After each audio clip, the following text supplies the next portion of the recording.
This is Lee Phillips. We are at the City of Loganville DDA meeting here on Tuesday night. We're going to see what's going on here tonight and make a record.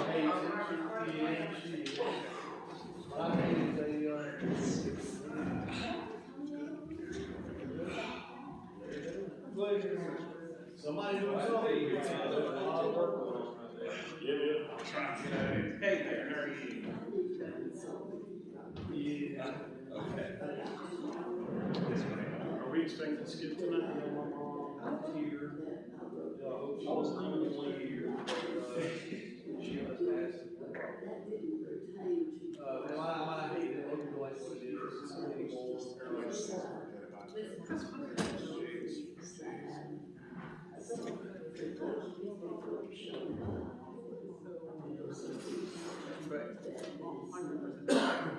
It's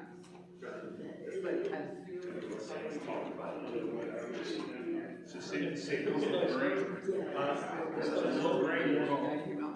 Give over to you anyway, because that's just what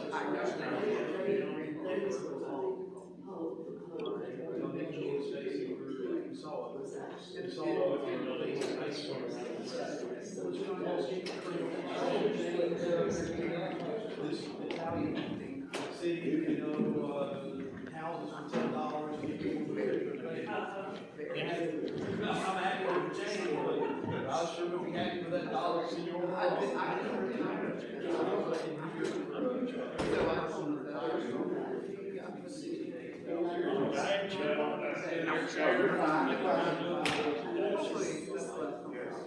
Cost of living is like a third. No, the auction's tomorrow, so if you want to, I will be conducting it. I'm depending on it. I think you got me sick. Just throw your chair. She or 16. I only got you another one, sorry. I'm listening to you, Mr. Owens. Yeah.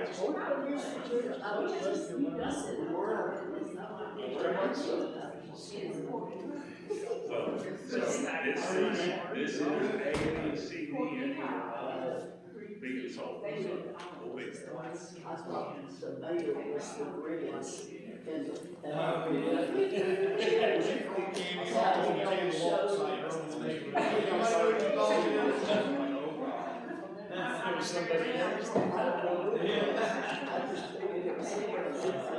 Did you have a nice Thanksgiving? Yes, I did. It was very quiet. Good. Yeah, silly. Oh, yeah. It's going now. Yeah. Yeah, we got tired.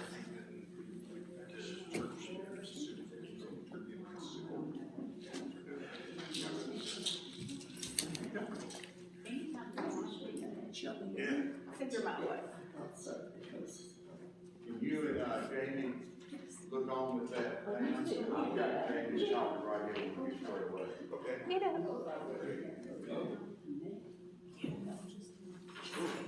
Okay. It is beyond 6:30. Let's call this meeting to order. I hope everyone has an agenda in front of them. We do have a quorum, and we are missing Ironetta. Sorry. So let's note that. Second item on the agenda is approval of the agenda. Do we have any comments or questions or changes to the agenda? I would like to add an item under, I'm sorry, I have a cold and I'm on medicine, I can't think very well. An item under new business regarding the board's ratification of our decision to sponsor the decorations on the town green. So we'll take that up as item C under new business.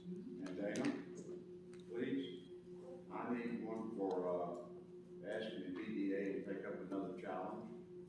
Is that the parking? Downtown parking. That's item B under new business. Okay, good. Okay, thank you. Yeah. Decorations. If there If there are no objections, I'd make a motion to adopt the agenda as revised. Do we have a second? I'll second. Second by Brax. All in favor say aye. Aye. Opposed? Same sign. Okay.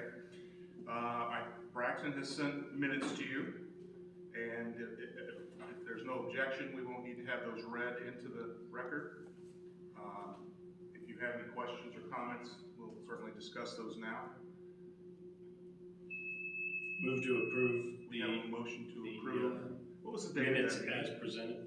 That was in I think it was the 17th. November 17th? It was October 17th. October 17th. Okay, right. Should be October, yeah. Okay, so we have a motion to approve those minutes. Also, We have a second from Mike Lee. All in favor say aye. Aye. Opposed? All right. Gosh, you know what? I don't have the treasurer's report on here. Do you have a treasurer's report for us? Let's go back then and make a motion to amend the agenda with the treasurer's report as item 3. I can second that. We have a motion and a second. All in favor say aye. Aye. Opposed? All right, let's do the treasurer's report. One more. Here you go. This one's from October, because I don't have the November one in the mail yet, so. Then we didn't meet in October, or after the October one, so.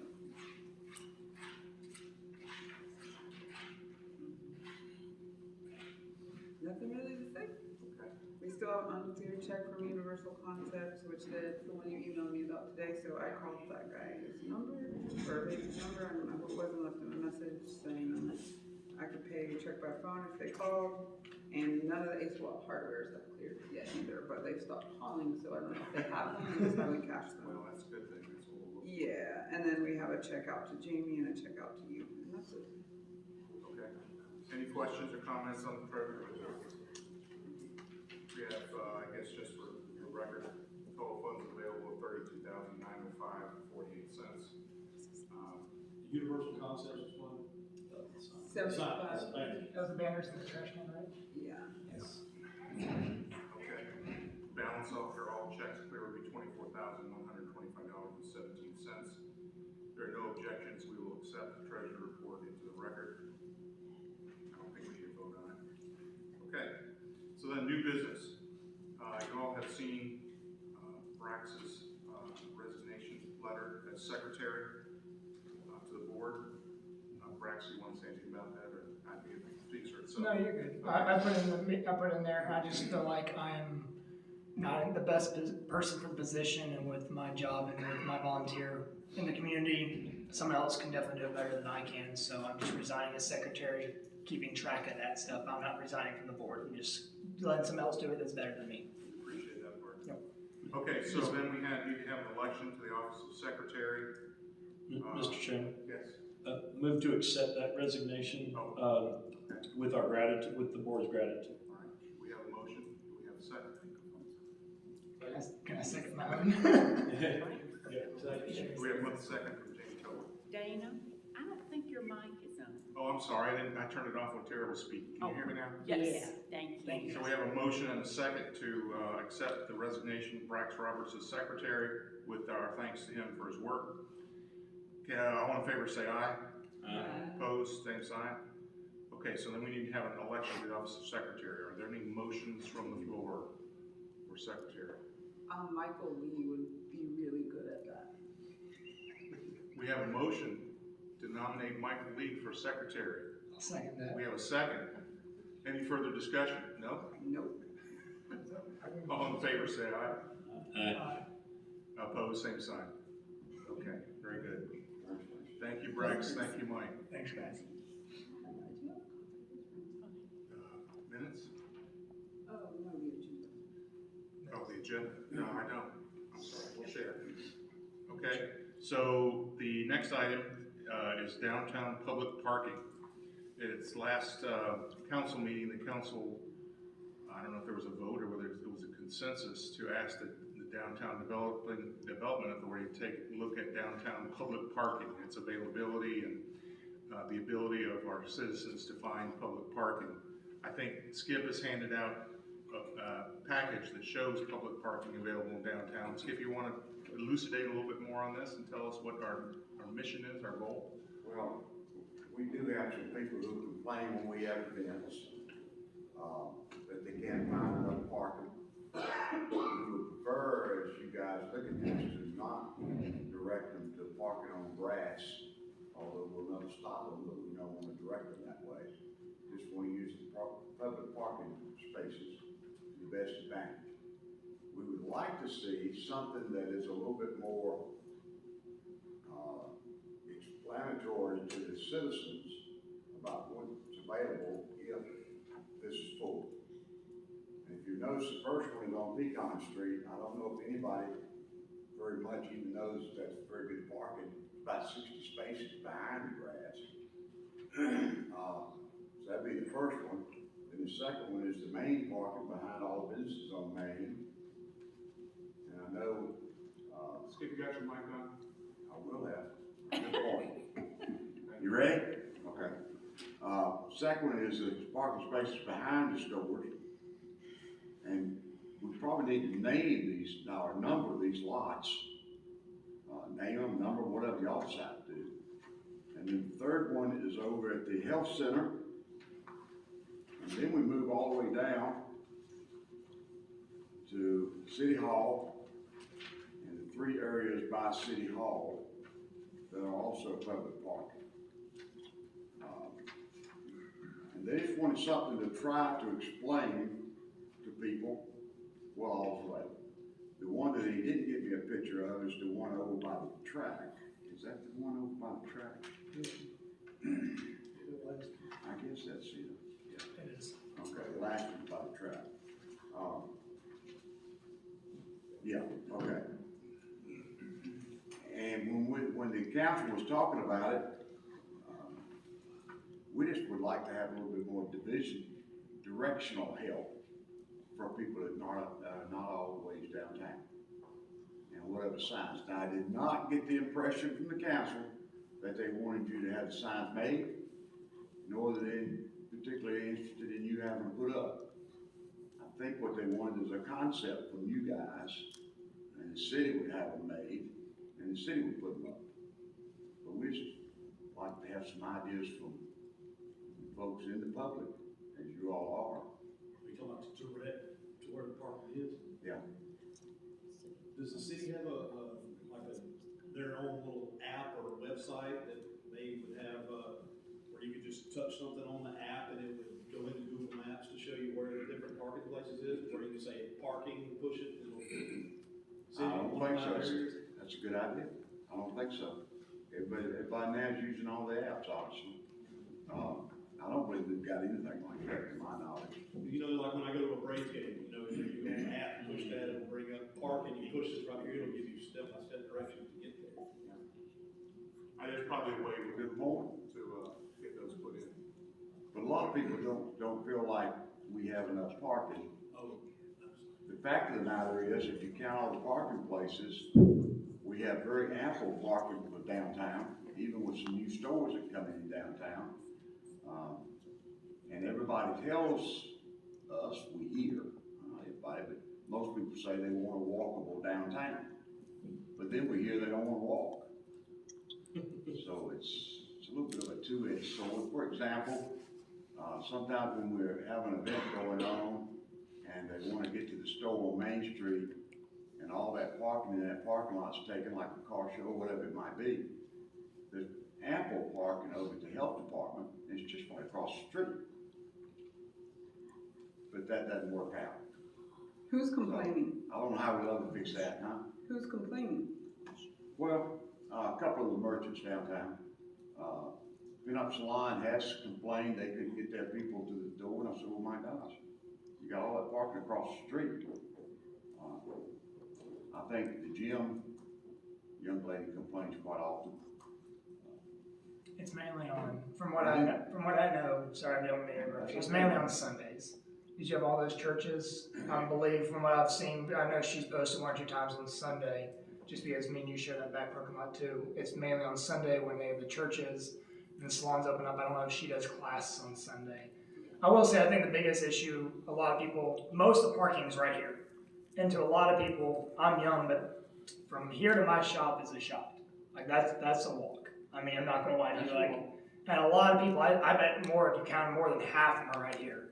Because I think a lot of people who come to this city, the only real parking they know of is behind your store and behind mine. That one big lot, kind of behind ours. So I mean, I think it's more of telling people, hey, this is here. But it's also, like you said, two-edged sword. They have to realize, hey, you might have to walk half a mile or a quarter mile, whatever it is, to get to where you're going. And again, that's as we develop stuff and do things, we'll look into that, getting it a little bit closer. But I think the biggest one, the health department, nobody really knows they can park there. I've always said that's the biggest unknown parking in this entire city because there's probably 100-some spots in that lot. But And that's it's gonna huge. be up to the merchant, because I also am on Main Street, and when I book something, I tell them there's parking across the street. If the parking lot in the back is full, then you go to the health department, you can go down. For example, Braxton, you guys did your auctions on Saturday night, was when I did all my parties too. So I knew once I figured that out, I said, the parking lot's gonna be full when you get here, park across the street, there's an auction. I never had to complain that Braxton was too successful and that we needed to build a parking deck because on Saturday nights, like, Well, I think the council imagines that if we have those complaints from some of the merchants, probably the citizens have complaints when something's full, and they just don't always think about where else they can park. You know, we might also think about maybe a card that has a map of downtown of all the parking, and give those to the business people downtown, so they can share those with their clients. But I had a suggestion as well, because now I am a merchant that's downtown, and I know I take up a significant amount of the parking because we're always full. But one of the things that I do for my clients, you know, my customers, is consistently whenever we're having something, and I know that other things are going on, I immediately post it on social media. And because, you know, most of the world now is driven by social media. So if it is that it's a part of your website, Instagram, and you know, put these blasts up when you know that it's gonna be like full and we have events going on, then we shouldn't have the problems that, you know, people seem to consistently complain about. And considering that we don't have that many different areas for parking, I think that to Jamie's point here, something that is web enabled, even if it's as simple as a map, a simple map, if we were to look at color coding parking lots as opposed to saying 1, 2, 3, 4 or A, B, C, D, color codes don't, as the city develops, and if we determine that there are more parking areas, then we're not in a weird, we don't end up creating a weird order where number 2 is next to number 5 or whatever. We just simply have colors, and then if we could have a simple link to a page that is a map of the city, of the downtown overlay with color in those lots, it should be fairly easy and reasonable for people to be able to find places to park that are in conjunction to where they're trying to go. It also potentially opens up opportunities for some advertising and some other things for people to have their little dot on that map, you know, and some things like that, you know, as vendors within the city as well. And then to your point then, Mr. Chairman, creating that card and then giving those cards to the downtown merchants, they can put them in bags or what have you, for their customers to be able to have that and have access to find that map on. You could even have a QR code on it, so you could just, you know, it would put you there. Very easily. I think that you could maybe do the QR codes in the sign, but they're already in your business and have already parked before you would give them the card is the only thing. So only Right. Ironetta probably has a lot of repeat business, but my business repeats annually, not every week Right. or so. So Hand them out at Autumn Fest. yeah. At festivals, on social media, That that are with information. But some of it's just going to have to be the merchant explaining to their customers where to park, but Could I even do- be on the merchant's website. Yeah. You know? have you ever If had? if I can tag on to what Jamie said, I think the social media is good, but one problem I see riding through the city is detecting which lot is public and which lot is private. And I think it would go back to what the mayor said was, we need to put up, say, we do have color-coded lots, we need to go to the health department lot and put up a sign that says, public parking green lot. Yes. To have it matched to go with the car that you have. So that way we don't end up on anybody's private lot when we're trying to do this. But for any of you who remember going down to Fulton County Stadium, they always had the green lot, the orange lot, the blue lot, right? And then they were all in different proximity to the stadium. It's approving, and that's what, like, there's a reason the It parade's always works. huge, it works. And like I said, especially, the city has so much property around here too. Worst case is that as time goes on, we might even put up a sign that actually shows like red light, green light, whatever, again, just color coordinate them. And what you're saying too, I don't think there's tons of private parking, like, I've never had a problem, like, some parks of mine walks on the street. Well, I'm not- the big church lot right across the street is what I was thinking. Do they tow, or is it like private signs posted all No, over? but we don't wanna advertise. Okay, that. I mean, I agree. I think that's the biggest thing, people don't know, especially the health department, no one knows the park there, unless we tell them. I think the signs are a good solution, but have you ever had a complaint from a customer about parking? Have you, Arnetta? No. I also just haven't, wanted and to I've been see on Main Street since the 2021. So, with all due respect to the person who's complaining, they've been on Main Street for longer than the rest of us, and what they are is mad that their customers aren't taking priority. So, we can put signs up, but I don't think we need to waste everyone's time complaining about the new businesses coming or Ironetta being busy on Sunday. I agree with that. Because That's what they're there one person wants the people to be able to pull up to the front of their building. They can't be the only one on Main Street forever.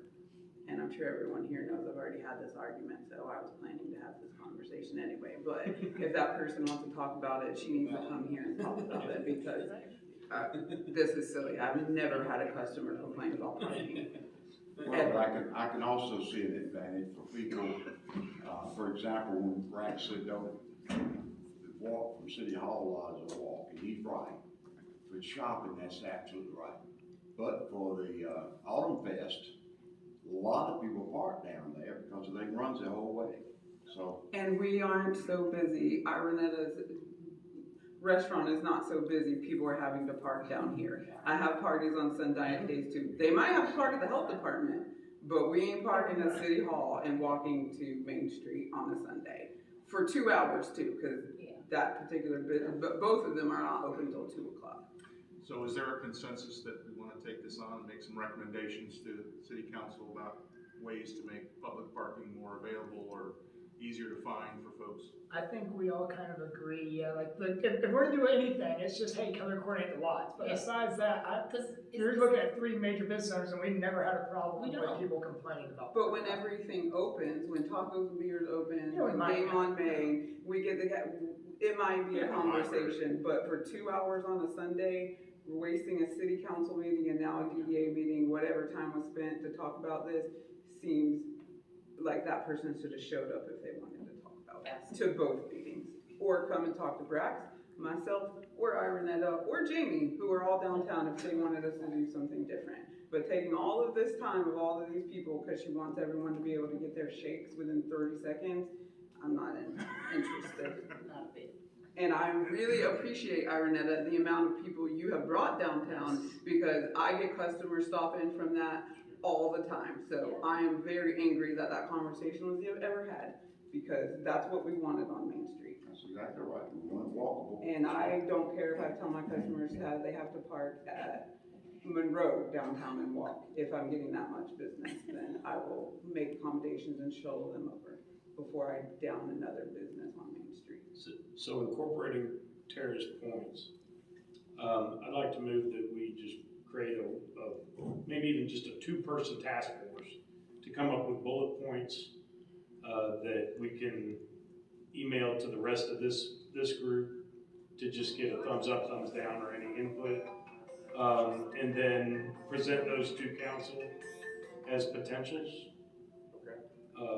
And that way we're not spending tons of time, going through this. But I think it would start with the idea of color coordinating lots, having the city promote that on signage, have us potentially promote it through some printing materials and technology. Okay. But just for awareness, correct? Right. Okay. Yes, because I think the other thing that we have to do is potentially, to Tara's point, we have to manage expectations of our customers, of the public. Manage their expectations of what they can expect from the parking in the city. Okay, you all heard the motion. Is there a second? Second. We have a second. Any further discussion? This is like a small task force to take a look at this issue and make recommendations. Yeah, and I'd be happy to be one of those two people if somebody else would. All right. Brax? Okay. I will not. Okay. Brax and I will work And on also, it. We'll send something to people you. who are going to work out complaining about a walk is weird. Weird. And I want that on Okay. record. Like whole across the street. All in favor, say aye. Aye. Opposed? Okay, motion passes. Moving on then to the new item, decorations on the green for Christmas. I want to thank Tara for taking the initiative there and making it work and putting in a lot of hours to make that happen. As I think you all know, we got sort of a consensus beforehand that we supported the effort. And just to make it official, we need to, as a full body, ratify that decision with a formal motion and vote. Does anyone want to make a motion to approve the authorities' sponsorship of the decorations for the downtown green for Christmas? We have a motion. Do we have a second? I'll second. We have a second. Any further discussion? All in favor say aye. Aye. Aye. Okay, so those decorations will have to come down at some point. And I think we should all volunteer if we can to help do that.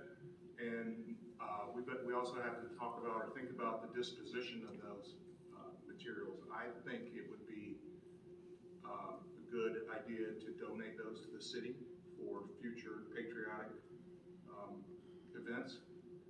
Let me know what y'all think of that, and we can go forward from there. Yeah, we could also report back to the city when they take down their Christmas decorations. I spoke to Danny today and he said that he could either store them for us or we could give them to them, but I don't know why we would need patriotic decorations ever again. But they might want to use them for the 4th of July or something else. So I would say we just donate them to them. And so our plan for taking them down would be day after Christmas, a couple days after Christmas. Yeah, I'm When good. does I'm the good tree, whenever. Mr. Mayor, when does the tree come down? First, I think. I'll have to call Jeremy, I was gonna say, first week of January, isn't it, I believe? if not sooner. Is it? One thing I've learned from this process is we should probably communicate with Danny regarding that. So I'll ask him when he would like us to take them So down.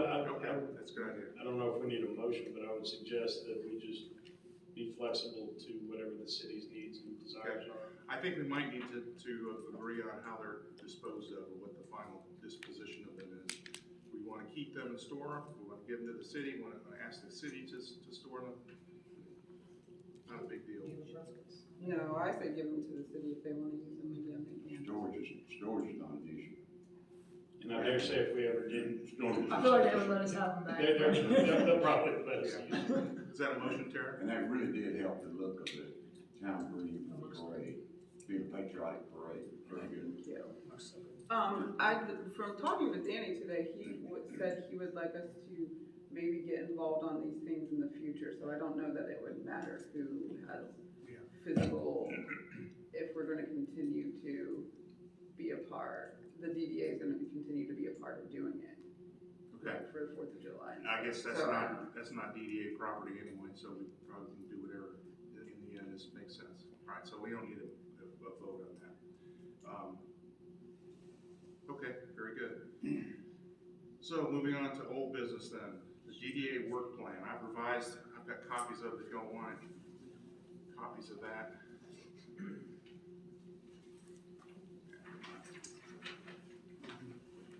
I have revised it as we discussed. I've added an item for reviewing downtown public parking and developing wayfinding signage, which is sort of, I guess, expanded a little bit tonight based on our discussion. My understanding was that Ironetta might be interested in heading up that small task force. Can you repeat that again? I was talking. You've got an item for review of downtown public parking and developing Yes. wayfinding signage. Yes. Yes, okay, very good. We'll put a check mark next to that one then. Then we added developing a marketing and engagement plan under the objective of increasing downtown business traffic. That one to be spearheaded by Jamie. And then prepare and implement a social media plan. That one to be spearheaded by Tara. If this meets your requirements and your approval, I would entertain a motion to adopt this work plan for 2024, 2025, mostly 2025 at this point. So, what do you think?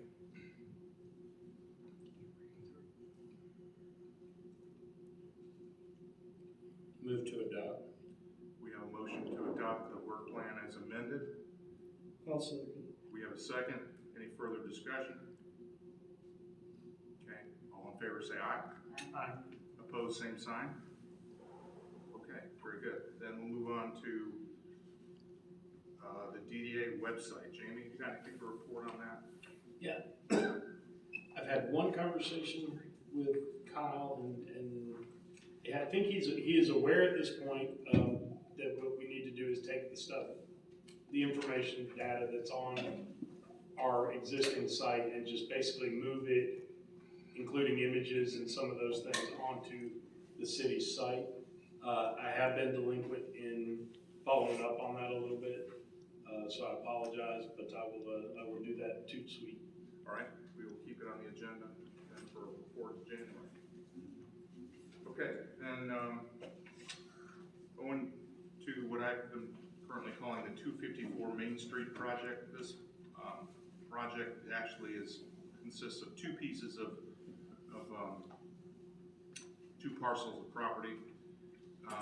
As you recall, in the last meeting, we had a consensus that since we were right before Autumn Fest, that we put something out to ask the public's for a public input on what should be done on those properties, and I think Brax is prepared to make a report on those findings. Yep. Any thoughts?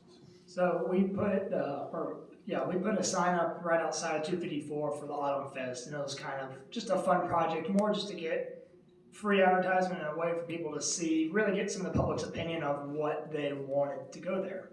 So I kind of made a report of it. I had over 100 plus responses, and I just kind of list a few that I kind of enjoyed, laughed at, and then the main serious one. So the biggest thing is 51 people said a nice restaurant. That's simple. Nice restaurant with rooftop dining. That's pretty much, I think, what a lot of us as a city council or DDA thought would probably be there. And a lot of people were, I got a lot of a nice restaurant like we have in Monroe. That's really almost what they said on half of them. Again, more, I think they're referring to Row and places like that where you have a place to sit, dine, and eat, not another fast food chain. 14 people said coffee shop or bakery. 10 people said ice cream shop. 21 more people said retail.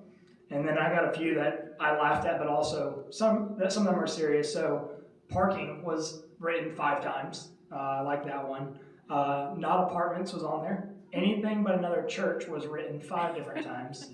A dance studio was on there 5 times. Art center, not apartments. The one I kind of found interesting was a lot of people said sidewalks and safe spaces for us to walk. And I think that's one of the things, no matter what we build there, it's more of a lot of people, according to this, about 5 or 6 people were just, the way Main Street's set up, they're scared to walk their kids up and down with how much traffic is really on that street, how narrow our sidewalks are.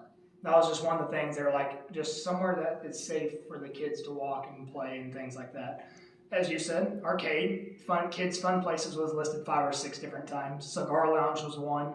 And then my favorite was Skyscraper. So, but like I said, the main thing is I kind of categorized it into food, coffee, ice cream, retail, and that's over 100 different responses on just those 4. So kind of what we were thinking, again, 51 was a food, nice restaurant with outdoor seating, almost word for word. So I really like the, I know we go to Monroe, but I think me and you talked about it on the phone, that little corner in Grayson where they got the Barons and the Sands on Main. It's my understanding that Sam tried to come here one time before and something made it where it did not work out. But I tell you what, that's my favorite place to go. It's, Sam is a great guy, and he's, I think you'd be a great fit there. I think he's probably intentionally looking at it. Yeah, and that would be a great place for him. And I'll add 2 more things. Both Mr. Lee and Ms. Joyce also wrote me an actual layout of what they wanted, so I'll present that to y'all later and show y'all. But I have both theirs. And I did talk to them, and I think it was Mr. Danny. The people who live on that street are people I'm going to consider, not me, but us, more when it comes to building this. To me, they're the ones who are going to live across this. And really, again, their opinion matters to me more than just some random stranger putting a thing in the box because they're going to live across. I think a lot of people see a retail, of course, facing Main Street, even some type of even side shop facing the road, kind of, I guess, facing the side of tacos and beer. And then from what I've seen from them, and I could be wrong on this, it was more, they don't mind the cottages and things, neighbors, space, things like that. That way it's not just retail all the way down. But really what's on that front corner, we can make something substantial to really benefit Loganville. And again, just according to this, that many people want something nice. And again, it'd be a mix of developer, Brandon, this, hey, we want Sam's on Main, something that's not super crazy expensive, but it's not a fast food joint that's going to drive people to all of our stores.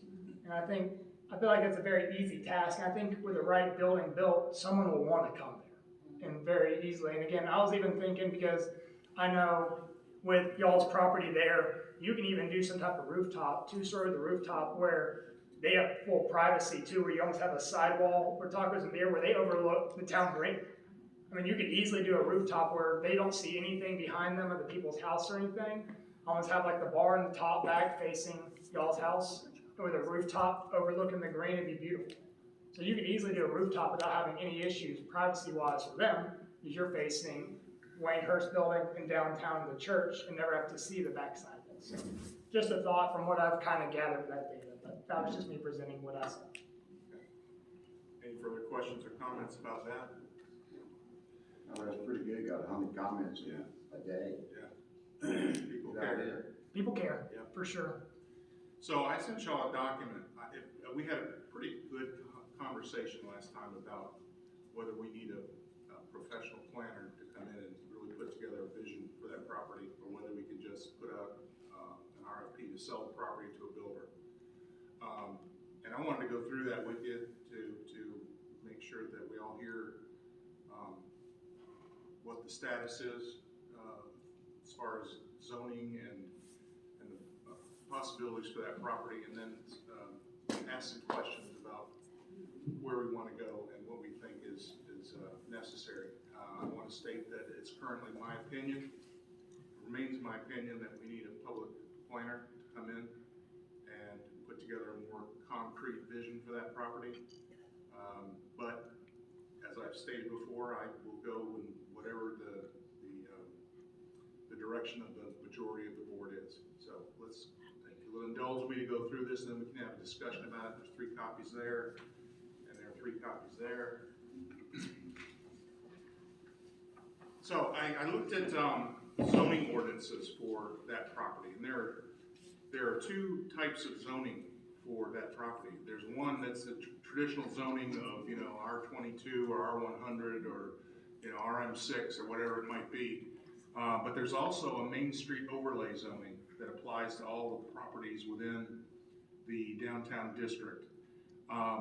So we're looking at 2 pieces of property, 254 Main Street and 4436 Pecan Street. 254 Main Street is currently zoned as CBD, Commercial Business District. And the 4436 behind it is zoned as R16, Single Family Urban Residential District. R16 is currently inactive and no applications to rezone to R16 are being accepted. And R16 was designed to have smaller units, smaller front lines, whatever you might call them, smaller lots. But I think still doesn't provide for or envision the kind of cottages that we saw in the Sizemore report. And currently there's no zoning ordinance for urban single-family housing of the kind that's recommended by Sizemore. So then with the Main Street overlay, development in the Main Street district requires approval, or the downtown district requires approval by the mayor and council of a detailed master plan.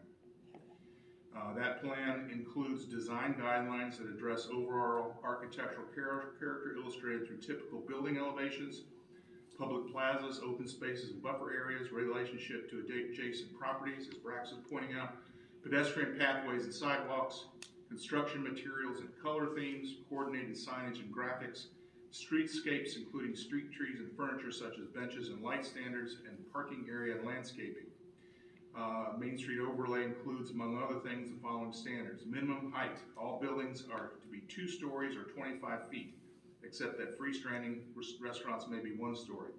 This would require that cottages shown in the Sizemore study would need to be 2 stories or at least 25 feet high. The maximum height for non-residential mixed use is 6 stories. Now you had a person who said we should put up a skyscraper. 6 stories is getting to be a skyscraper. Or 6 stories or 78 feet. A building of this size I think would be inappropriate on Main Street. The minimum maximum floor areas and building lengths, residential flats or lofts, are to be a minimum of 900 square feet with an average of 1,100 square feet. I think requiring an average size of 1,000 square feet would limit the number of residential units to be able to put on this property. Minimum off-street parking and loading requirements, single-family residences, 2 spaces in a side-by-side arrangement. If you take a close look at the Sizemore study, it proposes off-street parking of one space for the cottages that are shown on their map. Exterior building materials. A minimum of 90% of the exterior, excluding windows, of all buildings shall consist of 2 or more of the following materials: brick, natural stone or tile, cultured or cast stone, architecturally finished block, or LEED certified materials. The Main Street overlay ordinance has no allowance for traditionally residential materials such as wood, hardy board, concrete board, or other siding materials. In short, neither our zoning ordinances nor our Main Street overlay ordinances envision or provide for the kind of urban single-family housing recommended in the Sizemore study. So I think the major questions that we need to address are: 1, can the DDA board identify all new ordinances that would need to be required and existing ordinances that need to be changed in order to achieve the vision of the Sizemore study? If so, will the board tell developers making proposals that the new or revised ordinances will be adopted by City Council? If not, who will identify them? The proposer? I think the point I'm trying to make here is that right now there's no guidance as to what can or should be built on that property, neither in terms of ordinances or a design book or a list of requirements of what we're looking for. The development will probably set the standards for all new development in the Main Street overlay district. I saw where it talked about sign guidelines or sign standards and bench standards and sidewalk requirements. There's currently none of that right now. And this development will probably set the standards for all new development in the district. Do we want to leave sign design standards up to the developer of the 2254 Main Street project? If not, how will the board develop design standards and communicate them to developers making proposals? The mayor and council will need to vote on whether or not to transfer the property to the DDA. Will the council approve the design proposed by the selected developer? If not, we will have wasted a lot of time and effort. Will qualified, successful, experienced developers bid on an opportunity without proper zoning or design standards in place?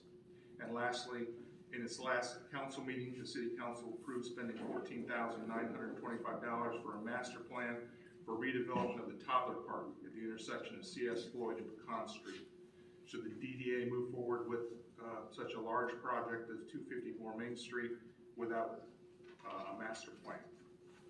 I would ask for any responses to that or discussion, and hopefully eventually for us to take action on where we want to go next with this. May I ask you a question? Sure.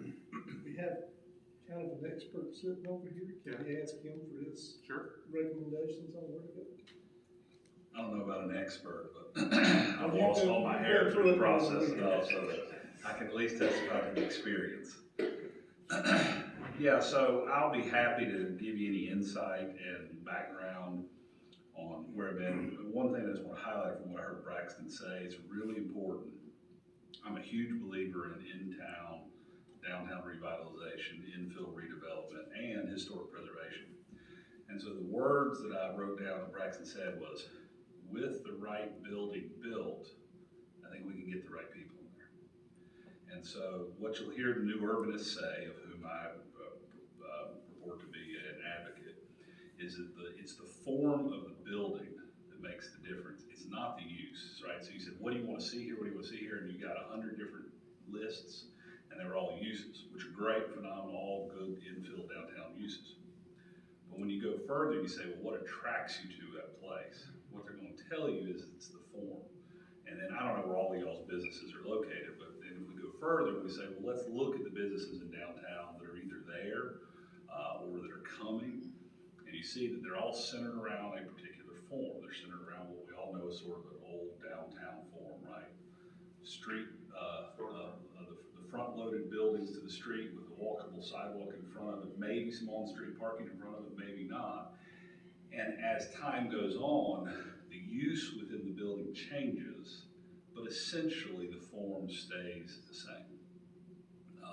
To my town, Monroe, you can find those examples. My law office started off as the wagon depot, the carriage depot. Then it became a hair a salon, a barber shop for a period of time. And then for the last 100 years, it's been a law firm. The corner was a bank. Then it was Mike Cash's, and now it's the road, right? And obviously, some particulars of the form change over time, but the overall concept stays true to the form of a walkable in-town community. And what you'll hear is that to get something that is attractive, that people want, and that has economic viability to where it doesn't wear out. And the best example that I use all the time is from my years of growing up. We used to call them Eckerts, now we call them Rite Aid or Walgreens or see that, whenever that corner wears out, we all know what it used to be. Whatever, whichever one of those brands it is, and now it's just whatever sort of Class C retail will take that use. Versus when the form of the building is built correctly, that project, that property lasts 100 plus years. And that's the concept, and so that's the encouragement that I'll always give you if you're asking me from sort of perspective of how we build this right. And the encouragement I will give you is, I'm not saying ignore the uses, because they're important, but you gotta get the form right first. If you get the form right, the uses will come, the right uses will come, and more importantly than that, the uses will last. Because maybe, I don't know, arcade, right? The arcade might work for 15 years, but then it doesn't. Well, what works next? Then the restaurant, or the this, or the that. So getting the form right, I would argue with you, is more important than getting the use right. So that's my encouragement to start from there. The next thing is, I would echo your chairman's thoughts, is you've got 1.38 acres that's stuck right sort of in the central core of your downtown core. You've got this new library coming that's just sort of one block over, that's also sort of gonna anchor and be central to your downtown core. This is an opportunity for y'all to get it right.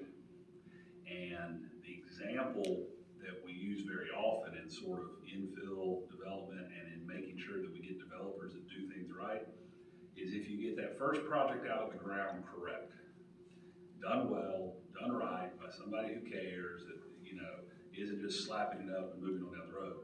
It gives you, collectively the city, the economic development side, the downtown development side, the city administration side, and the city council, mayor side, the opportunity to say, we welcome you, we love you, we want anybody to come who wants to come, but it's gotta look like that, right? It gives you that sort of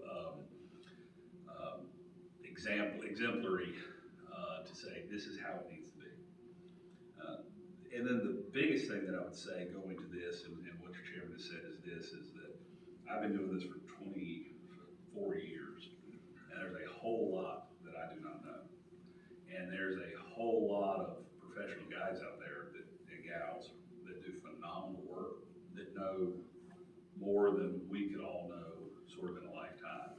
And because they live in that space every day of sort of infill development and revitalization. So I would strongly encourage you to take the path that your chairman is suggesting, just from my experience. There's several examples that we've done in my hometown of Monroe that are very similar. There's one that's actually coming online in the next 6 to 12 months that is the old, I call it the old food line, but it was actually a different grocery store before that. But it's the old food line that's now our city police department. So similar to this project, sort of a revitalized, sort of large box. There's about 8 acres sitting around it. I sent this project over to the chairman just so you could have an example to see it. And just a little bit of background and history on it is you know, the city bought it for the police department. We needed a new police department. Wanted to stay in downtown, we needed to get right out of the core of downtown just to give a little breathing room.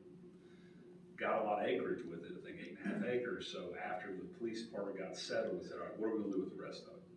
Lots of good ideas came from the DDA, came from the city, and said, let's go out to the market and see what these design professionals can give us.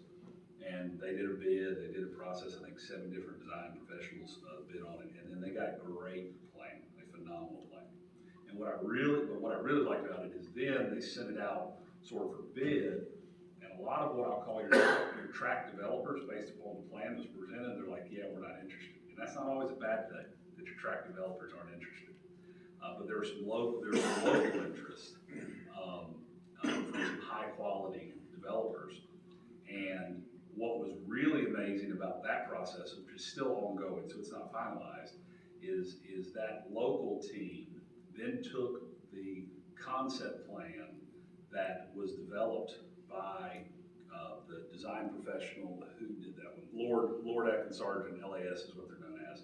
They did a great job, but then that local developer took it and went to another guy who's sort of one of the premier guys in the world of new urbanist planning, and he refined it even more, and it's literally outstanding. And that project is slated to come out of the ground, I think, starting 3rd and 4th quarter of next year.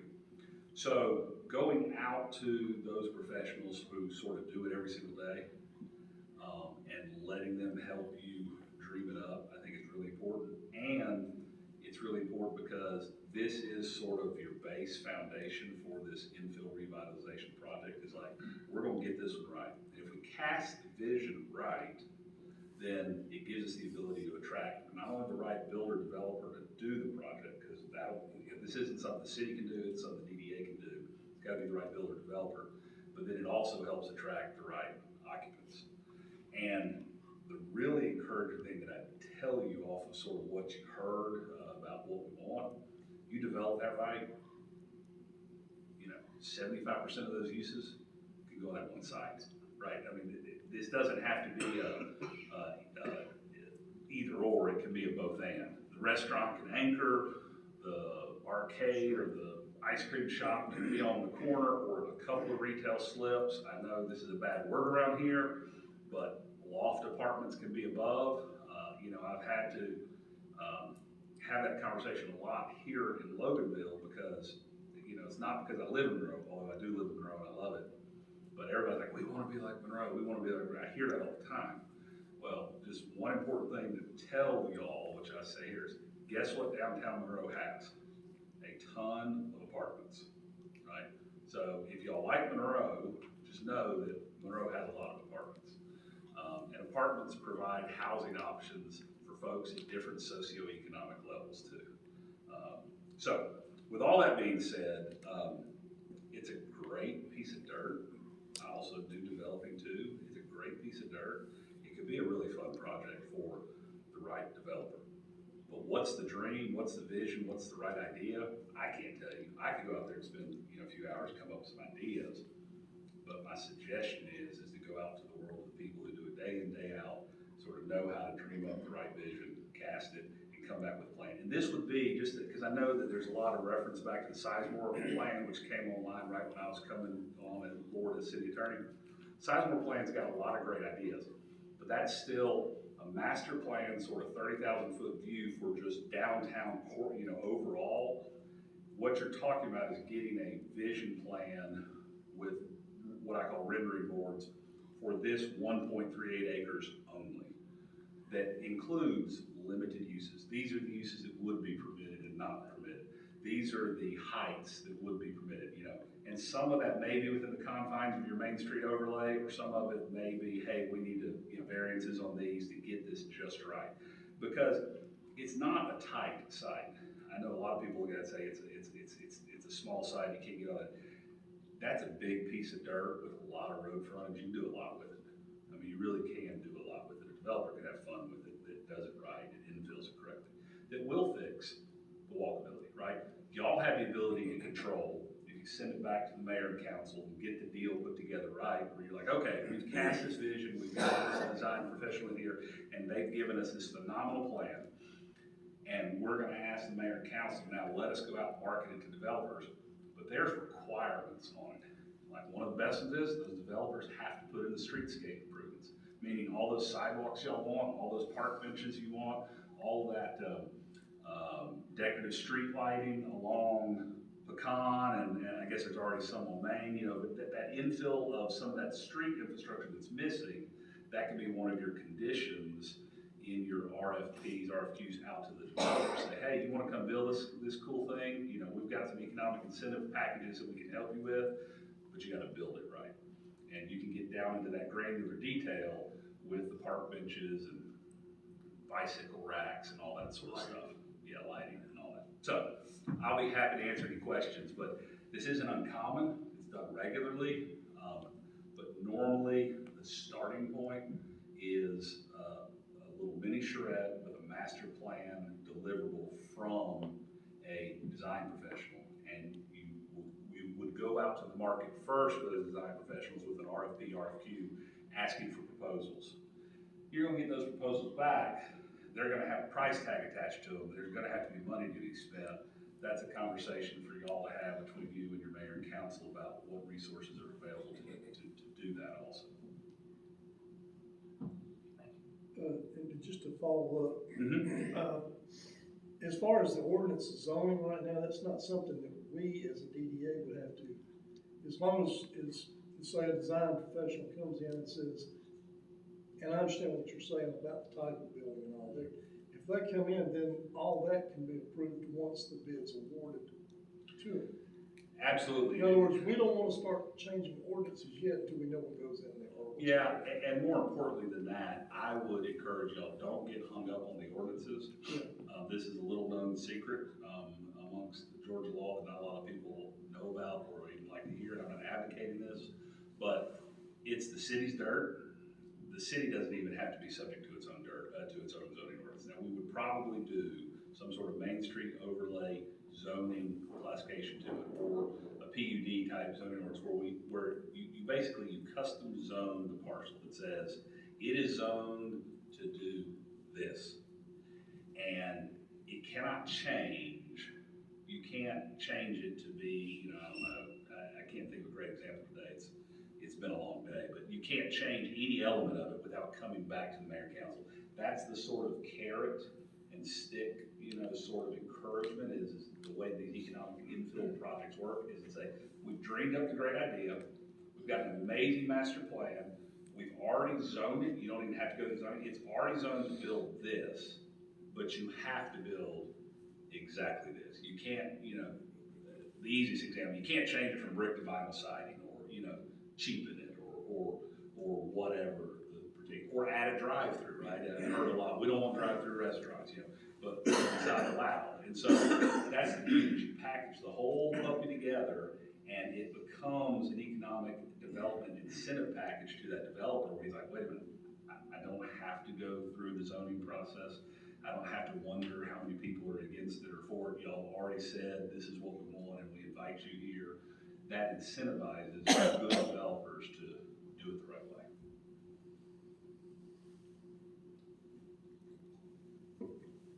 So what would be your recommendation as a starting point, so we don't end up putting the cart before the horse, I guess? Yes.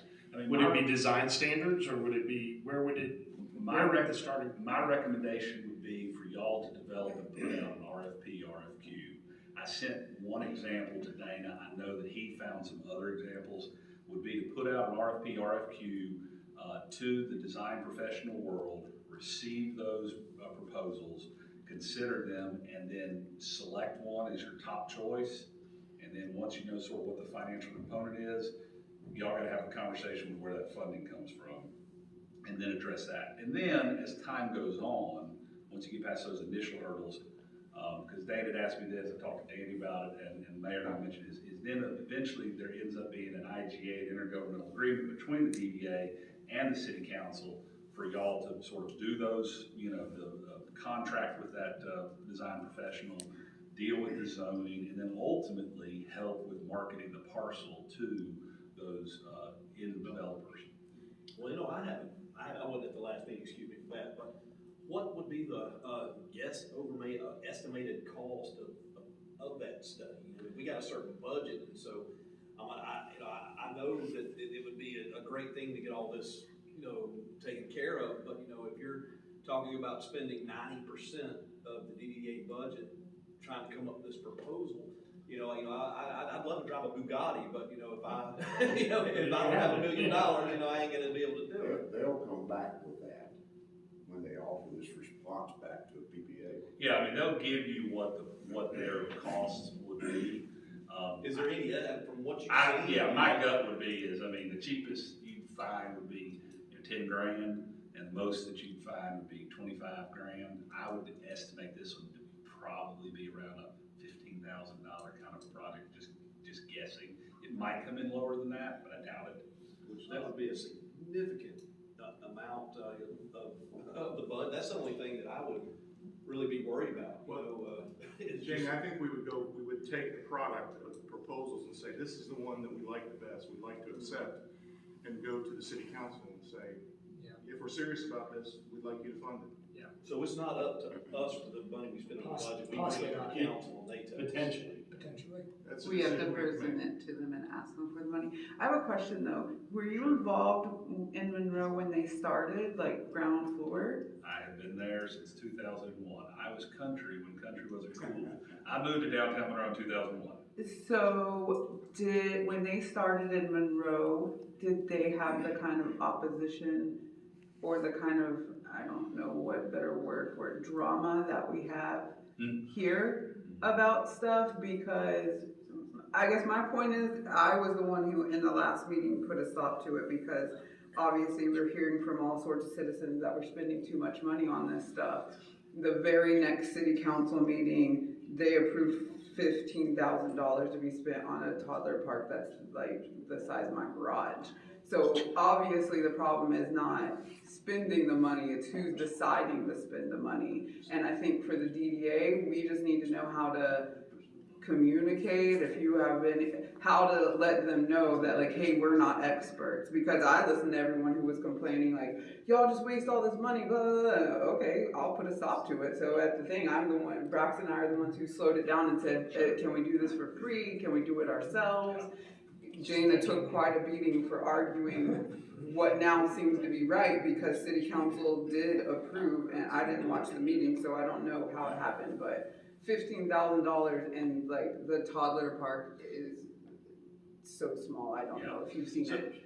Yeah, the easiest way I can describe it. So the short answer is, if you want that downtown to get vibrant, if you want to do all the things that I hear you saying, the city has to invest the resources, and it is sort of cart before the horse, chicken before the egg.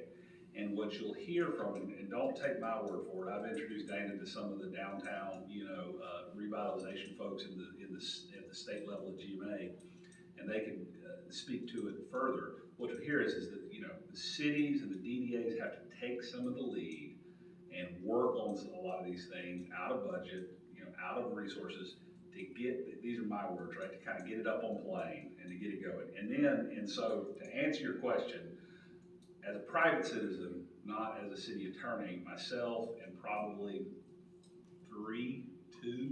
two other folks were pushing a rope up a hill for a very long time in the city of Monroe.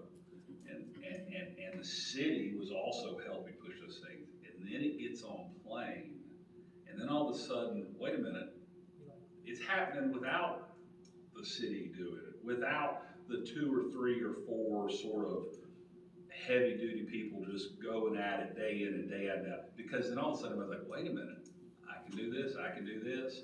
There's value there. So to answer your question, the best example I can give you is WebMD. The other great example I can give you is LegalZoom. You can get a lot of great medical information off of WebMD, and we can all self-diagnose ourselves with our cold and our arthritis, which I do about every 5 nights when my joints hurt so bad. I know it's got to be arthritis.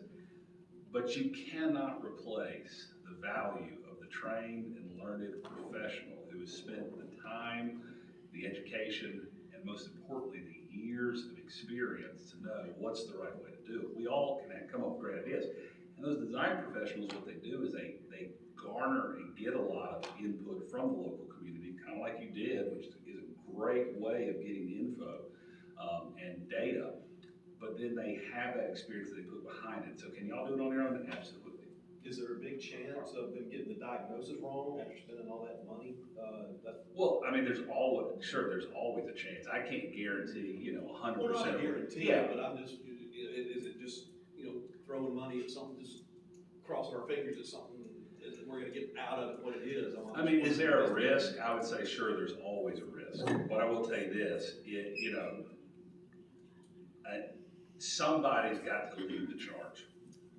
Somebody's got to lead the charge, and it's going to require some investment to do it. And so, can y'all come up with a good idea for how to redevelop and build out 254 Main Street as a corporate body? You probably can. Can you come up with a better idea by employing a design professional that knows what they're doing? I would say unequivocally, absolutely yes. Because I've just seen it. I mean, my experience shows that these professionals know what they're doing.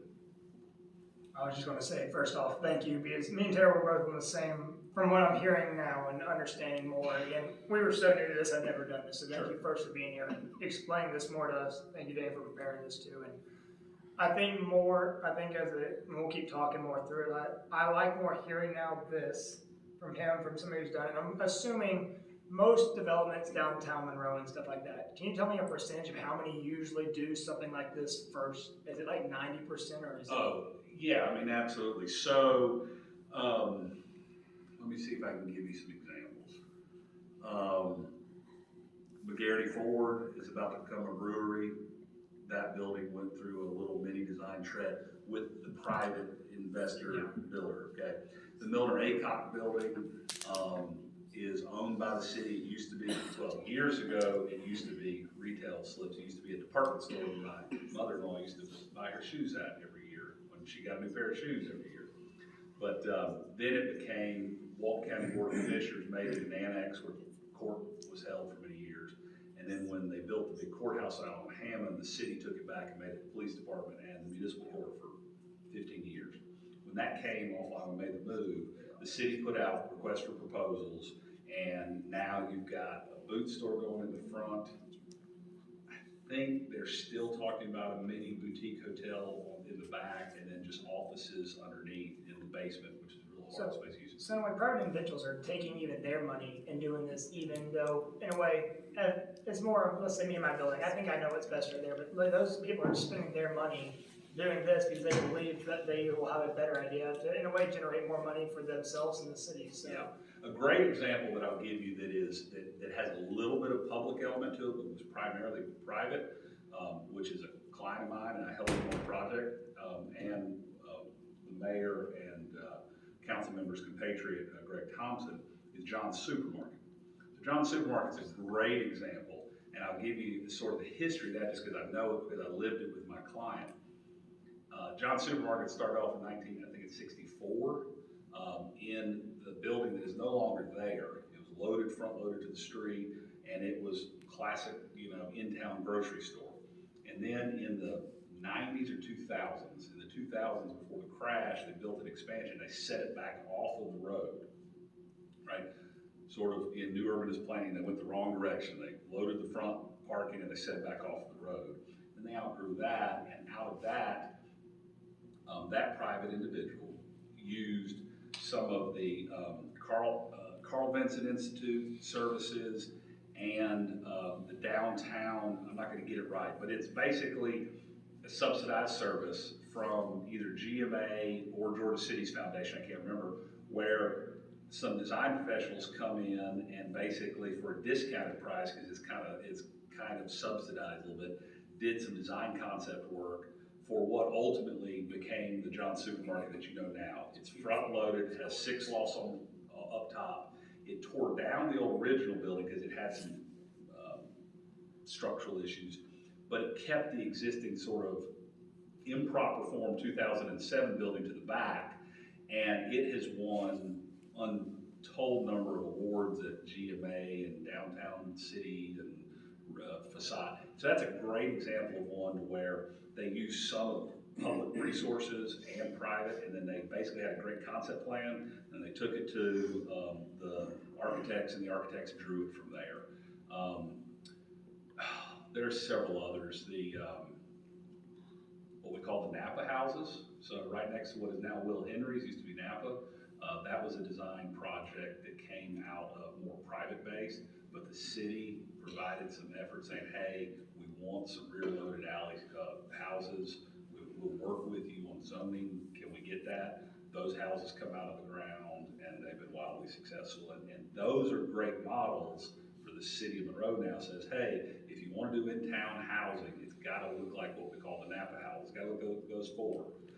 If you do it like that, all right, let's have a conversation. And that's kind of where I guess I was kind of leading our conversation. So for me, I'm like, now hearing from him, Dan, some of this, especially being our first project and being more of, RFPs don't cost us anything.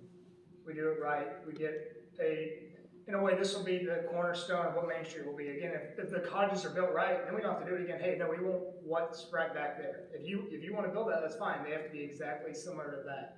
The building, I mean, it's one of those things, we have no idea how long all these buildings on Main Street are going to be there. If we do this right, eventually, the person next door might be like, hey, I'm going to tear mine down. I'm going to do something similar to that. And again, it's a long-term expansion. It sounds like from now, hearing the number, I don't think the number is as bad, because I thought we were thinking more near 30, and that kind of freaked me out. But if we're closer to 10 to 20, to do it right, to have it completely done, again, it might not be our money. It might end up saying, hey, city, hey, this is what we want to do. It's beautiful, it's what we want, but it's going to cost $15,000. We got with her. If they gave $15,000 for a Tyler Park, I think they'd love to give us money to say, hey, we want to do this right. And this is going to be the staple for what, I mean, Main Street could really change in the next 20 years. Again, if someone built something that good next to me, I might consider remodeling my building or lifting mine or tearing down and building it similar to that. Again, if we do the right cottages or whatever they propose, that could be the cornerstone for everything. So my proposal would be proceed with the RFP proceed with that, see what goes from there. Again, this has come from me, me and her were so against Dana the other day, and I didn't mean to get him in trouble or throw him under the bus.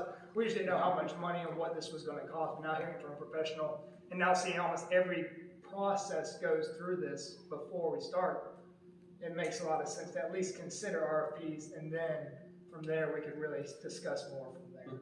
And I don't think we were against. No, not Dana. against. No, yeah. I'll put it here. Obviously, we hear a lot of noise about wasting money, and we don't want to be a part of it. Obviously, there's just so much stuff, but I know Melanie isn't here, but Patty and Brandon could probably answer. Who did? Was it unanimous that you guys voted to do this 14,000?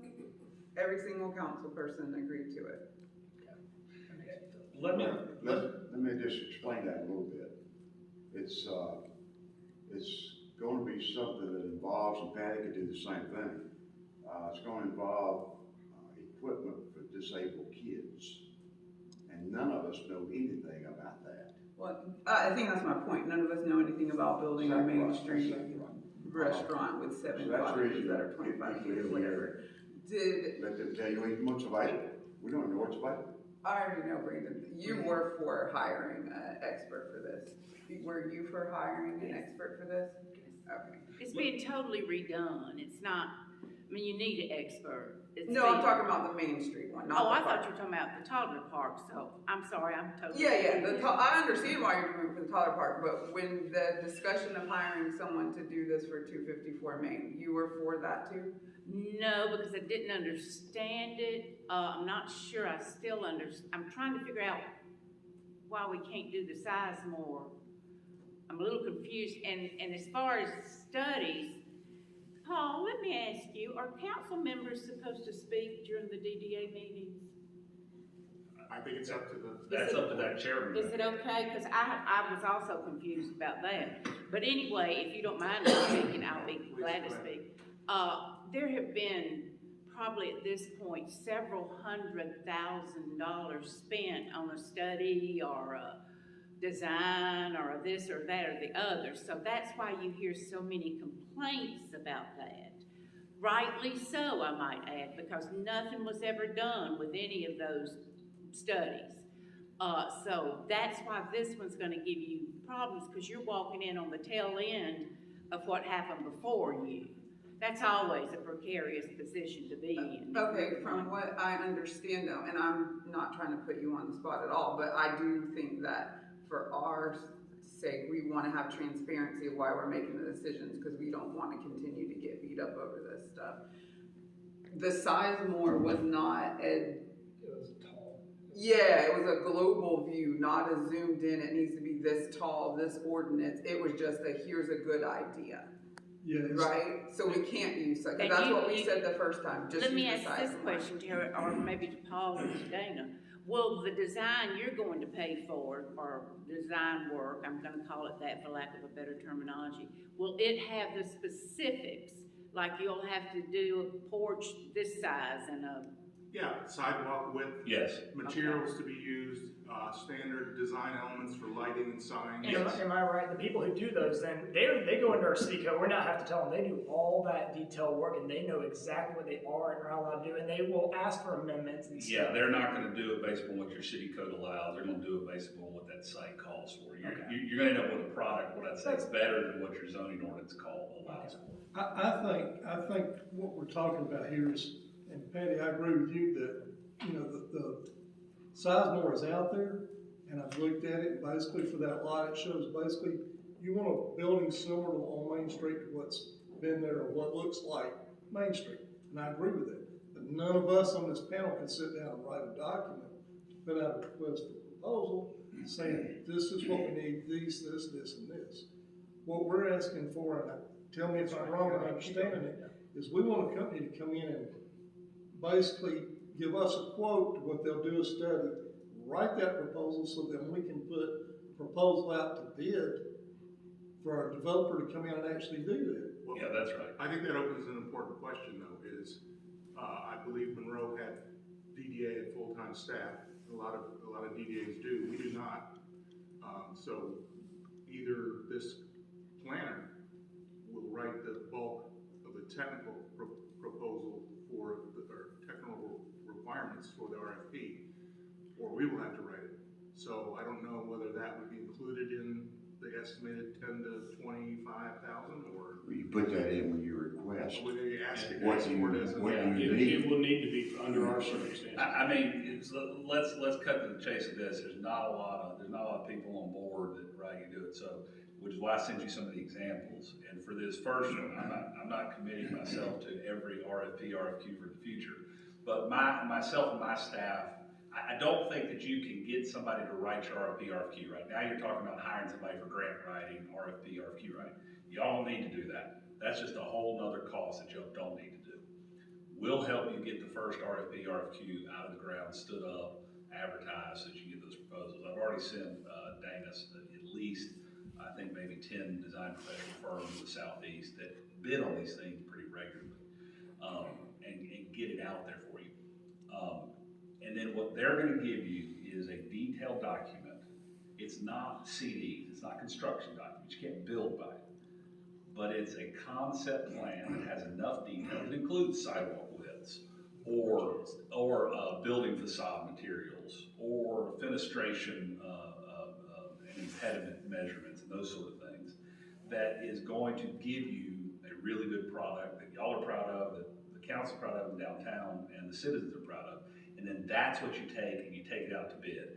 And then what you call the CDs is the cost of the developer for them to develop the CDs in conformity with the concept plan that you get presented. I do want to say one other thing, and that I had written down here that I never got to. One of you, I think it was maybe you, Braxton, asked me, you know, or no, I'm sorry, you asked me how long I've been there, right? And so I've been there for a long time, and I was pushing the rope up a hill with a couple other folks that were before sort of it was cool to do it. But this is important to understand. Of course, you're going to have studies that get done that you don't necessarily yield results of, right? I mean, it's almost like private equity firms, right? They invest in 10 companies to get 2 of them successful, 6 of them fail, 2 of them, you know, tread water. I'm not suggesting that y'all have to do that. But Monroe's example, this is very important. Monroe's sort of rise to where it is now is roughly in the ballpark of 2017, 2018, 2019 is when it just got up and went, okay? I can bring you hundreds of thousands of dollars of plans and design work and things that were done 2001, 2004, 2006, 2008, 2010. The city spent a lot of money on a lot of design work. Some of it subsidized through ARC, Atlanta Regional Commission. Some of it subsidized through some other, you know, government reimbursement programs. Some of it just out of city budget. In developing master plans, overlay plans, infill plans, opportunity zone plans, the LCI is the biggest one, I think, of the Livable Cities Initiative that ARC funded. Our LCI plan in Monroe, I think, was a 2006 or 7 plan. Obviously, the crash slowed some things down. But even ignoring that, we still use the basis of our LCI plan to this day. We still use our 2008 urban redevelopment master plan to this day. We tweak it, we do updates. So yeah, sometimes you can certainly make an argument that if you just do plans, do studies, and you just got a bunch of paper sitting on the shelf, it doesn't do you good. I understand that concept. I'm not suggesting y'all be wasteful of resources. But I will also advocate and tell you that you've got to get a lot of data and plans out there, and not every one of them is going to come out of the ground immediately, and some of them may never be used. I mean, there's always that risk. But if you plan it right, that plan and these ideas and these concepts are still resources that you look back to. I mean, you think of like long-term vision planning for companies, right? You develop a 5-year plan, you develop a 10-year plan, you do look back at it and you change it. But before Monroe got up on playing, they had spent a whole lot of money on plans that were still sitting on the shelf. But then it finally sort of turned the corner, and all of those resources were already sitting there. They weren't saying, we have to do this, we have to figure this out, we have to do this. They had a lot of that master plan work in place. So yes, you do, of course, need to be mindful of wasteful spending of resources. But if you don't have really good base plans, you're not going to get anywhere. And I think in addition to that, you know, we can't change what's happened in the past. We can only do what we think is right going forward. Let me tell you, I believe, come back to you, that we're in a great position because now you're seeing things happen on Main Street that has not happened in the last 30 years. People are coming in and developing businesses. I truly believe your council will support whatever is determined to be a great plan. And the cost, if they have to bear it, I believe they will. We know we gotta have a DDA, and we know at some point in time there may be additional financial assistance that has to be provided. We know that. So I wouldn't let that be your only judge. Do what you think is right to get the right product. Yeah, and I don't think we're letting that, I can't speak for Braxton or Michael or anyone else, but we want to make sure that the citizens don't think we are just doing whatever and not thinking about how much it will cost them, and certainly if the council. Well, and I think that's something that at least for myself hit me a little bit about the playground was that we were not a part of the conversation Absolutely. earlier. To some extent, and I'm not saying it's a bad thing, I think what the city's doing is the right thing. But the city was responsible for those choices, and then it looks as if, to some extent, that we're gonna be accountable for those choices. And I just so I think that one of the important things for both sides of this equation to consider is that communication from the word go is gonna be a huge part of the process. But So you've that also gotta keep in mind, Jeremy, Yes, sir. some things are commercial and some things are not. Yes, sir. We're not gonna bring a dime in with that park. Understood. They're gonna come and play. You guys are focused on the commercial side of what this city needs. Parks is basically its own entity. And we know we are very lacking in parks. We know we are, especially when you sit beside Gwinnett County. Right. My God, they got classic parks, but we just try to do the best we can. And don't take offense if you're not involved in something. You should say thank you. No, I'm not taking offense. I just want to make the point. Yeah, I think his point is though that we would probably be better suited to help with a park than to figure out what's wrong with parking. I think what's interesting, what I believe I'm hearing here is that anything worth doing is worth doing right. Absolutely. And to that point, the right way to do this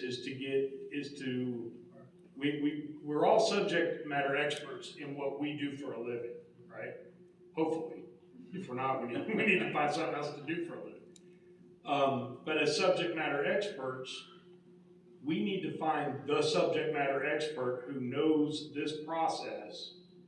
And yes, it's going to end up costing money, but you don't want me teaching somebody how to paint a portrait. That would be silly, right? And vice versa. So I think that if there's a burden that needs to be borne,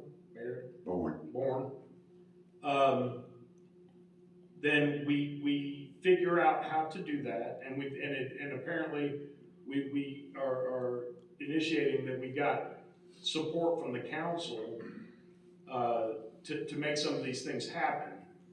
And I'm sorry. And Paul. And Paul. The first one. And I think that we'd be silly not to push forward doing it right the first time so that we don't have to do it again. I think we probably all agree on that now. I'm not sure about Jamie and I know that. But I do think that me personally, and maybe you guys too, I want to not just have the council on board, because I think we can get whatever we want from the council, I agree. But I wanted it to be communicated to the citizens so we're not fighting these battles, because I don't know if you guys have a group on Facebook that talks about you, but we do. You know, And we've been accused in the past week of bribes, of like it's ridiculous. So that's all a part of it, Tara. As long as you're sitting in front of people, right, never but it going. shouldn't It's be. never going Yeah, away. we can't just say it's going to be a part of it because I don't want to do it. Like that's well, just it is going. It will right, be, but I hate to tell you, but you'll you be are a accused voice of for these everything. people that are accusing us of that. So if I can get from you to help me understand why you're opposed to it, because they don't understand the citizens. then how can you help us make them understand why we need to spend this money? Not until I understand it. But, I mean, they'll have questions. We did this, and I suggested when we had that Tuck Road, the huge, 400 complex, that we have a meeting at the Rock Gym and invite our citizens in to explain it, to tell them what they were gonna be doing and all. If citizens don't I'm all about the citizens first off, so I always come from the perspective of the citizens. If they don't understand it, then they are going to complain. It's just that simple. Right, but I mean, this is open forum. No citizens showed up for this either. I don't know that they would show up at the Rock Gym. I'm not trying to put you on the spot, but the other people who are on that. But Paul has been through this with Monroe, and he is an expert, and he just explained it so we all understand it. He changed our minds immediately especially like what happened with Dana at the last time. Not you specifically, but you, that side of things, accuse this man of everything up and down, and he's not doing anything but what is right. We just heard from an expert. He did all this research. We need an expert. Y'all think you need an expert, and again, not you specifically, but the people who are against this think we need an expert for this tiny quarter-acre park. But you want us 6 business owners who are literally DIYing, throwing stuff against the wall, not that successful even, maybe y'all are, I'm not, to plan that large of a thing without a plan? I'm not saying that. I don't know enough about it. I'm a researcher, and I haven't researched this at all. And so if I'm going to make comments of factual statements, because that's all I'm pretty much interested in making, then I'm going to have to research it. I want to be able, if a citizen asks me the question, why are y'all doing this? We've already done this, and we've done, just like Paul said, I'm sure it's common for cities to have studies and all that. Our citizens don't know how common it is.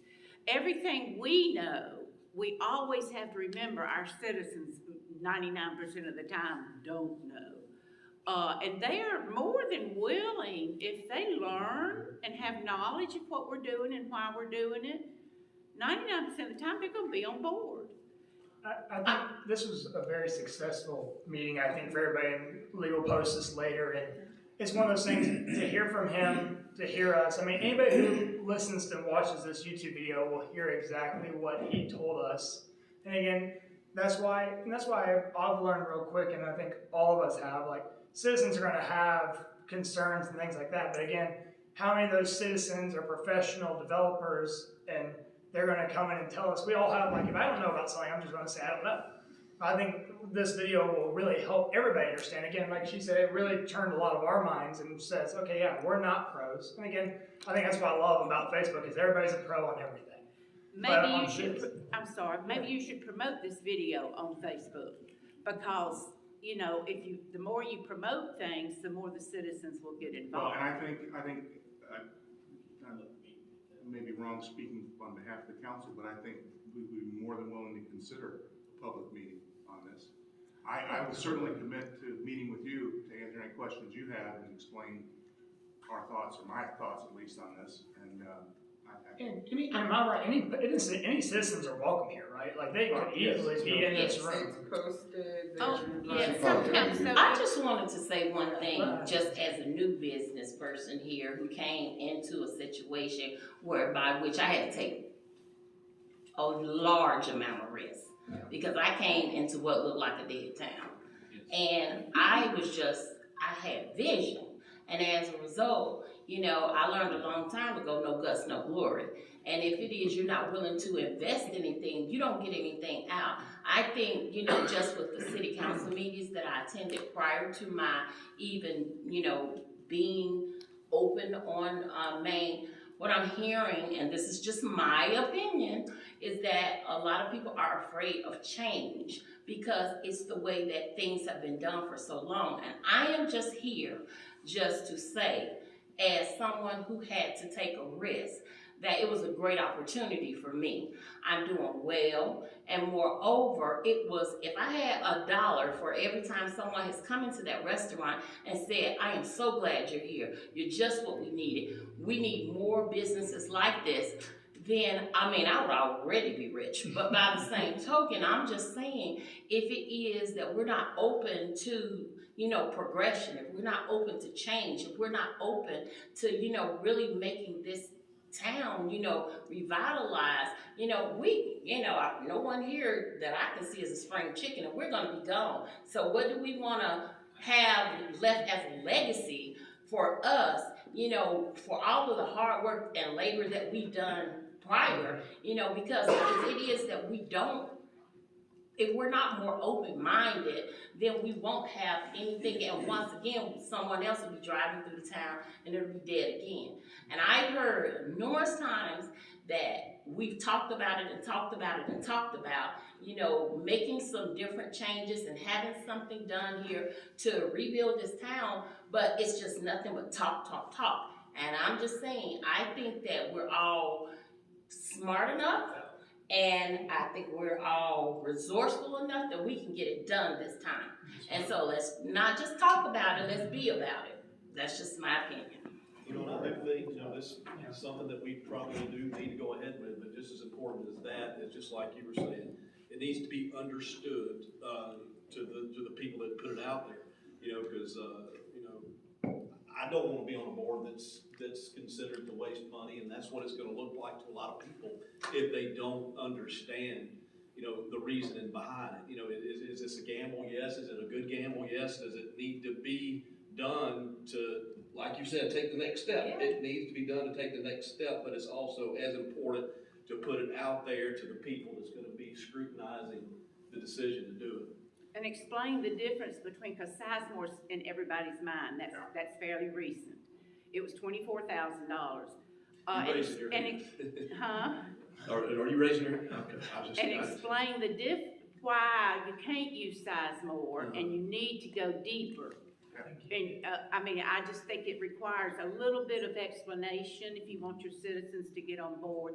And if you don't care whether they're on board, then you've got your vote. This might be more right to be on board. No, that's exactly what I said, is that we know we can have the council on board, but we want to make sure, we're not saying to leave the citizens out, that's our main concern. But the elephant in the room is that the citizens are not finding out about this stuff and complaining about it from coming to these meetings or from watching Lee's videos online. They're hearing about it from the opposition on the council. Like, you guys all have the voice, so we're asking you, what do you want us to do? Well, we need to get Patty on board. I think the decision needs to come from y'all and maybe another, like I say, I'm all citizen. That's my position on council. Well, we are as far as well, then I think you need to figure out a way to get the citizens who want to come. That's all you can do is invite them. You know, whether they come or not, that's up to them. Well, and there you are, all five of you. Hey, Ms. Joyce. I'm a citizen and I would like to ask a question that has been on my mind because I have become more involved these past year or so than I ever have, and I'm sorry about that. But the question is with the Sizemore thing, and that's where I really started getting involved in your thinking. Is there any way or that if you see a part of that plan, you say it's an overall plan, but if there's, say, a part of it that looks really good and that it would be acceptable with everybody, the businesses, the citizens that live, can that part be taken and produce something from it That's really what without we're talking maybe about. using this part or that part? Well, that's really what we're talking about here, is we have the Sizemore study, which shows a big building on Main Street and 4 little buildings going down the street. I don't think living across the street, you would want to have someone come in and build steel and glass tiny apartments there on that street. We've got to specify what those need to look like. Right, but if you saw my diagram, my suggestion was on Main Street to have that good restaurant, that family restaurant that people can afford, and to come and sit down and eat, and possibly a dress shop or some kind of dry goods shop that we don't have to go to Walmart's or someplace like that. Right, but what he's already, Then what Paul's already Pecan told us Street. is that we need to focus on the building, not the use. Right. Because it will be there for many generations if we focus on the building. Right. And your city council, who was elected, unanimously voted to spend the same amount of money on a tiny little park. We're volunteers who own businesses. Why would we be writing grants and RFPs, RFQs, and deciding on buildings I think that's the point, is remember your city council, when they wanted to spend the money on the park, they did.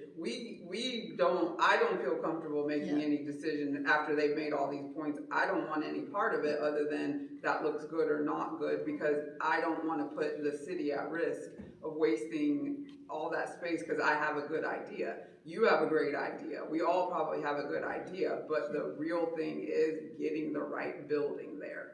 And then whatever goes in it can go in it for 10, 23, whatever years. So right across the street from me, apart from Main Street, I made a diagram suggestion of a few small business, not big, but like a small jewelry store, think about maybe 3 or 4 right together. It wouldn't take up that much room and they would still be parking in the back.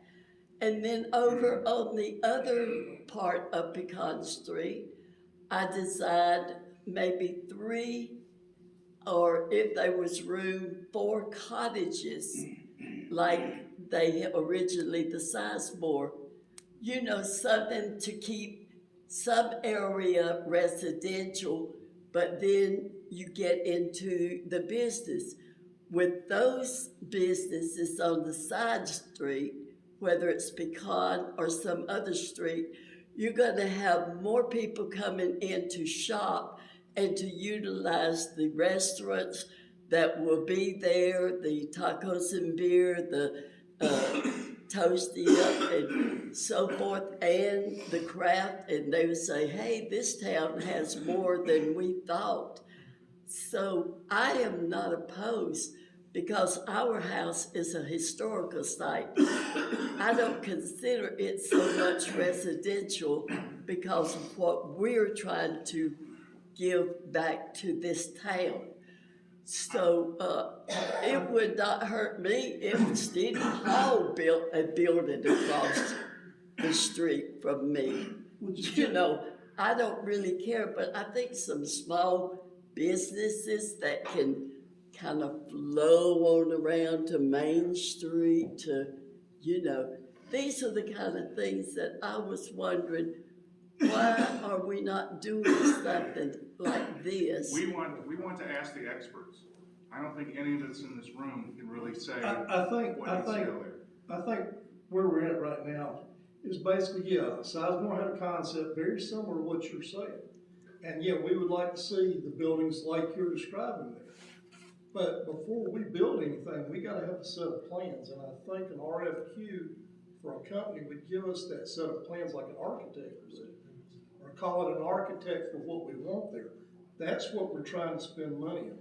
And that was the second thing that I wanted to bring up. Our county, maybe our town, I don't know, might have these professional people that we're overlooking, and we're going out to the big city like Atlanta and getting somebody that don't know who we are and what we want. But if you have a local that architect, if you had a local, you could work better. They would be welcome to bid on whatever we put up. Yeah. The local person would be welcome to bid on whatever. And that's what I think, and that's what Mr. Paul was telling us, and I think you'll like hearing this, is that RFQ is an invitation for people to send us proposals. The one that he chose for Monroe and that Monroe chose for that was someone who was much more hometown feel. They did exactly what they want. Again, at the end of the day, you as a citizen, us, them, we're all gonna have a say on what we pick. This is just the first proposal to say, hey, we like this. Again, they might look at your drawing, they might look at this, they might look at all this stuff and say, hey, this is what we think would be the best possible thing there. And again, it could be someone in your backyard, it could be someone from Loganville, Georgia. We have no idea where that might come from, but that way we can have options. And I think the easiest way to describe what Paul's saying, Sizemore was, when you're looking at your screen on Word document, it says 100, and you can zoom it into 1,000. That's about what we're about to do on this proposal. We're taking the Sizemore and we're zooming in on a spot that we really need the right thing done, and that's what we're looking at. I think that's the easiest way to go about saying what this is about to do. Sizemore is here, we're ready to make a move, we're ready to do something right, and we're going from 100 to 1,000, zooming in and doing it that way. And I think the city, the council, and us will be very happy what ends up going there, and they will take into all considerations of that. All right, I think we've had a lot of good discussion on this. If there's a consensus to bring this to a close, take action. We'll entertain a motion. Mr. Chairman, does the RFQ does not cost us anything to put out? No, it won't cost you. We might know what cost we're talking about until we put an RFQ out. Correct. And then you Once get volunteering to do the RFQ for us. Yeah, and what I'll do is I'll get with Dana. I'm gonna ask Dana to help me, and we'll let him take a first stab, and we'll clean up. We'll talk through it. Y'all's next meeting will be when? January? We have one scheduled for December 21st, which is one thing we're gonna have to discuss. Could we, the third Thursday in January? I think it's the 17th. Okay. Yes. But I would point out that the RFP/RFQ that Paul sent me for a design consultant was 2 pages long. Yeah, it's real simple. Yeah. I mean, it's real simple. And so we can get together, collaborate. I can get some ideas, you can get some ideas, and I don't mind circulating it, ahead of whenever you meet next. And then I would suggest that you get it posted, you get it out there for 60 days, and I'll already give you a list and give you some other names of people I suggest you send it to, and then I'd get it down to George City's Foundation, the GMA folks, and say, hey, can you get this post? Because they will repost, I guess, for folks. So GMA and GCF are great resources to get them to help post. So yeah, we can help you get it out. We'll get the RFP out. Okay, so if the RFP and RFQ is free, what is costing us? Well, an RFP is, we would be putting out somebody to give us proposals what they're building on the. And so what do they An bring? RFQ. So they bring us a plan back and we choose which one we want to pay for? You choose which design professional you want to do the design. An RFQ is gonna put out saying, Okay, and they design it and then we pay them for the design. The real design. Then we find a contractor to build then we their put out a design. proposal Gotcha. Okay. based on the plan that we see. And that's why this conversation is so important, because whatever we do now sets the stage for everything that comes after. Forever. And if we put out an RFQ for a request for a quote on design, and it comes in at $50,000, then we'll have to have some other conversations. Yeah. But we won't know until we put the RFQ out. And what you'll get is let's say as you get it out to 15 groups, you'll probably get 5, 6, maybe 7 submissions back. You'll have 5 or 6, 7 submissions back from design professionals that may range for us. I do know of a couple locals that I'll suggest that you send it to, and you probably get cheaper prices from them because they're not Atlanta folks or Nashville folks but you'll get back a range. I have no idea what the range will be, but just guessing, right? The low one will be $9,500. The high one will be $37,000, and you'll probably have 2 or 3 that are kind of sitting right in the middle at a sweet spot, and y'all can. This is not a large enough project to do like independent interviews. I would not suggest that, but you certainly can set the RFP that says we want you to be available for a Zoom if we ask for it, or maybe just email questions and those sort of things. And they'll provide us the qualifications of their staff, their experience, projects they've worked on, and what their specialty area is, and that sort of things. And those will be our evaluation criteria. Correct. Okay. Just a couple things. You guys are being looked for recommendations. That's what the council's asking you for. The council decides to accept those recommendations or not, and hopefully they will. But the other thing is, you've got to understand, when you're in this situation, you're not going to please everybody. Yeah. Some people will not be pleased until the building's up and they say, damn, that looks really good. Right. That's just the way life is. So, Okay. don't be thin-skinned. So you've heard, I think the next steps are to direct me to work with Paul to come up with an RFQ, RFP, whatever we want to call it, to be shared between now and our meeting in January. Hopefully in January we can approve that and get it out. If you get it out mid-January, I'd probably leave it up for 45 days and just give me suggestions. I'd leave it up through end of February so that you'd have proposals in for your consideration at your March meeting. And then you could, at your March meeting, just talking out loud, this kind of timeline. At your March meeting, if you have, a top 1 or maybe a top 2, I mean, that's up to y'all. You say, let's send this one or these two up to mayor council, and we're asking for X dollars to hire Jim or Susie or whoever it is to do this to do this design work for 254 North Main. And please don't forget, the original Loganville Downtown Development Authority was signed off on by the legislature in 1985. Their first sentence of a mission statement was to revitalize downtown. Well, it's gonna take an effort. We're gonna have to push at times. If this is what we want, we're going to go for it. Gotta have a cause, not just a reason. Lee? Because of elevation on the property, has anybody considered a basement structure for development for businesses I underground? don't think we're to that point yet. We're gonna ask the, The designers would come up with that. yeah. All right, does anybody wanna make a motion? I'll make a motion to adjourn. I second that. I say, motion for you to proceed with Paul to work on RFQ. We have motion and second. Any further discussion? All in favor, say aye. Aye. Opposed, same sign? All right, very good, thank you. While we're thinking about it, do you wanna go ahead with the December meeting, or do you wanna cancel? It's December. I would say that's so close to Christmas, we need to reschedule. Motion? I make a motion to reschedule January. Or, I guess just bump to January. Yeah, the January regular meeting would be our next meeting. Okay, we have a second. Motion and a second. Any discussion? All in favor, say aye. Aye. Opposed, same sign. Okay, that's done. We may have, this is when we come to our public comment.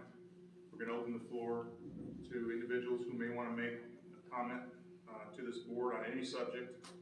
You'll have 3 minutes to do that. Is there anybody that would like to speak? Okay, very good. Hearing none, I would take a motion that we adjourn.